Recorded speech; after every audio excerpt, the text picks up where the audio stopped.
I guess, Pete, maybe just to start for us, just break down the trade and why you saw this one was necessary at this juncture of the season.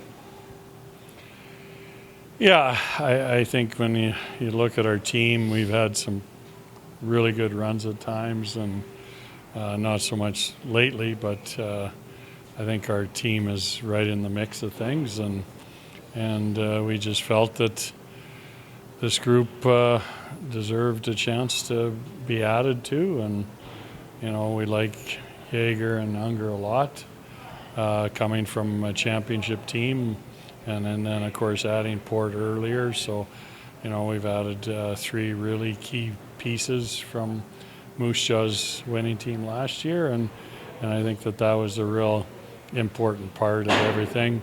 I thought Unger's addition to the deal was huge, just to solidify that position, and of course there's been lots of said about Brayden. I mean, he's a special player, but he's also a special person. So know him really, really well through World Juniors and other things. So really, really good ad for us. I guess how much, obviously, depth scoring offensively is this going to help the current number one line the Hurricanes have Brayden in that mix now? Yeah, it kind of will help us spread things out a little bit, I think. That'll be up to the coaches now. But I think there's certainly good mixes that Bill and Matt and Azer can put together, and we'll have Brayden and Leo and Wojtek for a couple games, and then they all go to World Juniors. So we'll have to weather the storm for a few games without them. Bringing in star guys, like Jackson and like Brayden, bringing him to Lethbridge. What does it mean for both the team and fans of the team? What can they expect, and how big is this for the organization and our fan base? Well, I think it's really, really important for the organization. I've been here 10 years. We've had some pretty good runs in the 10 years, and so we're probably due.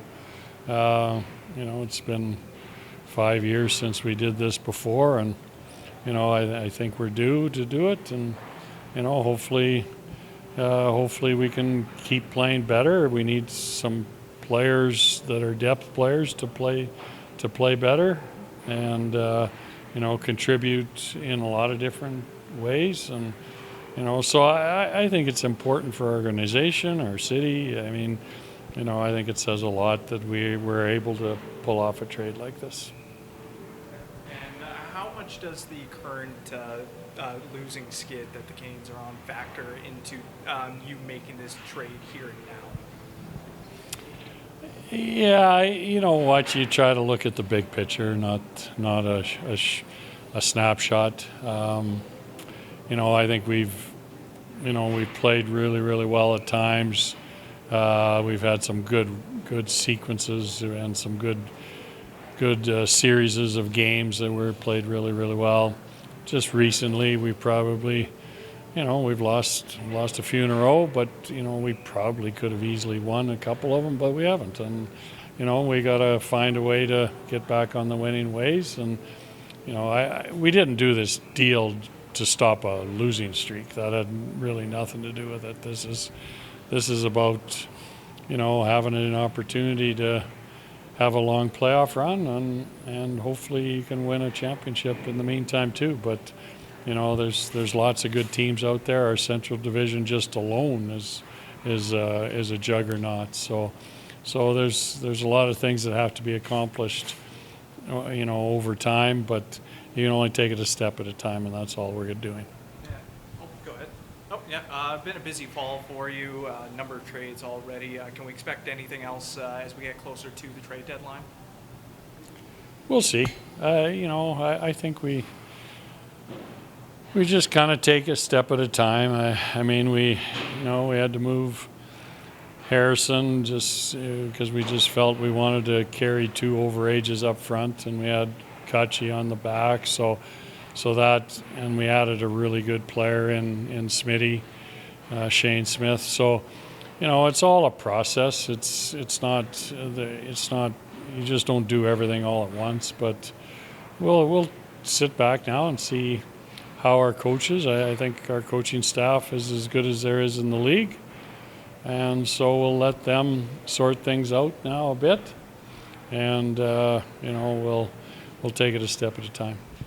When you get to add a player of Brayden's caliber, it speaks for itself, but maybe touch on the intangibles that he'll bring. Wore the captaincy in Moose Jaw and a leader on the World Junior team. Yeah, I mean, he's got a pedigree for just being a really good player at all levels. Being a high pick in our draft, and that's another thing. We haven't had that for a long, long time. So, to add a player like that, you almost have to trade for him. Like we haven't picked in a lottery since Addison, I guess. So that's been a long time, and I think to win at this league, you need those elite players, and Brayden has shown that he is one of those guys. I mean, he's proven it at every level he's played at, and he's going to be doing it at our league again. He's going to do it at the World Junior level again. So and he does it with a high compete level, but he also does it with a lot of class, and that's a real interesting combination to have. Headlines will catch Brayden Yager, but Jackson Unger also a big part of this deal. You kind of touched on it, but his ability to come in to be a number one and help this group take the next step, and maybe also kind of mentor Cohen Cleaver. Yeah, and this isn't an indictment on Brady Smith in any way, shape, or form. He's done a good job for us, but I think we just wanted to add some championship pedigree with this group, and I think that's why for me, and talking to Ripper in Moose Jaw, for me Unger was a really, really important piece to this deal. I can't express that enough, and I expressed that to Jackson. I want him to understand that, that he's a huge part of this deal. It's not, he's not a throw-in by any stretch, and I think it really, really solidifies us at that position. Of course, Manigan was traded earlier in the season to Medicine Hat. Was that sort of in anticipation in sort of an acquisition like Unger today? Yeah, I think for the most part, hey, you know what, in doing the deal with Medicine Hat, we knew that Harry was top 3 goaltender in our league. We really liked Harry, but to carry an overage goalie, it handcuffs you a little bit, and we really felt we needed to have 3. The 2 overages up front, and of course we have Kutch on the back. So, it had nothing to do with how good Minigan was, or how we felt about Harry, because, we listed Harry, we developed Harry, we, created an asset, in a lot of ways. So, and his family were nothing but so supportive through the whole process too. So, this is just about managing your overages as much as anything, right? And I think that's really ultimately what it was. Maybe talk about the players that go in the trade, the impact that Brady had, Landon had, giving up a young player like Colt Carter. Maybe talk to that. Yeah, I think that's really important. First of all, Wardo, I coached his dad, so, we have a relationship there, nothing but a supportive family. Wardo came in a few years ago, and he was here for a week. He hadn't signed with us. He was heavier than he should have been. He went back for the summer, worked his butt off to get his weight down, and made our team. And so give him a lot of credit for doing that, and then moving on and going to an Ottawa Senators training camp and so on. So, he's a big body and he can skate, and He's a hard player to play against. So, we lose something when you lose a guy like that, so, of course. And of course Brady Smith, a first class kid, will do anything.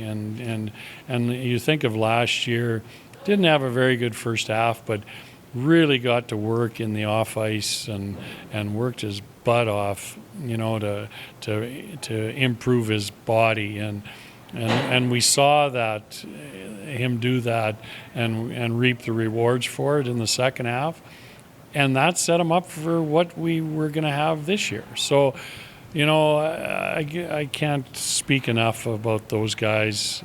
Really good Hurricanes, and we certainly want to wish them all the best. And Colt Carter, certainly a highly touted prospect. We had him at camp. We offered to sign him. He chose not to. So because of that, he was a player that we could put in a deal, and he was a guy that the Moose Jaw Warriors really wanted.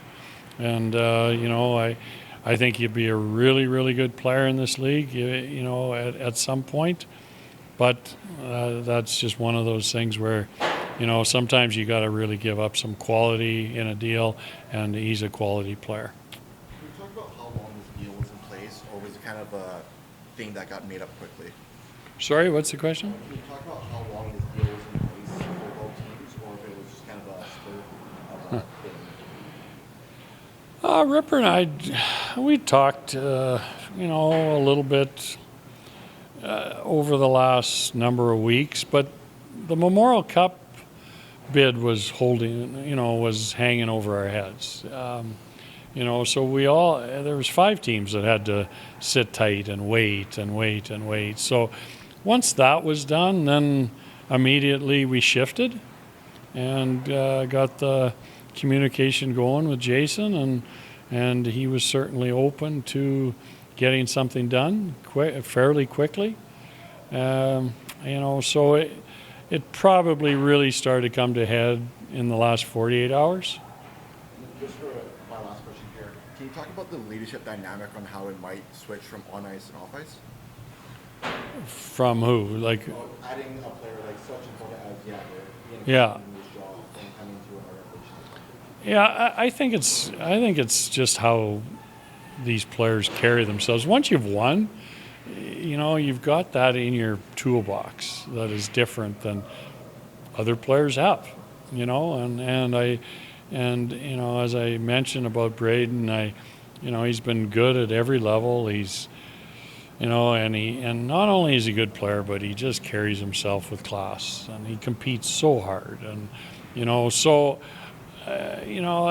adding another big bull to our past year doesn't hurt, right? And I think that I think carries a lot of weight, and to have a goaltender back there that has the experience and has a championship ring on his finger, that I think that carries a lot of weight also. But and even for Cleves to have that, kind of as a security blanket in the dressing room, I think really, really, really is important too.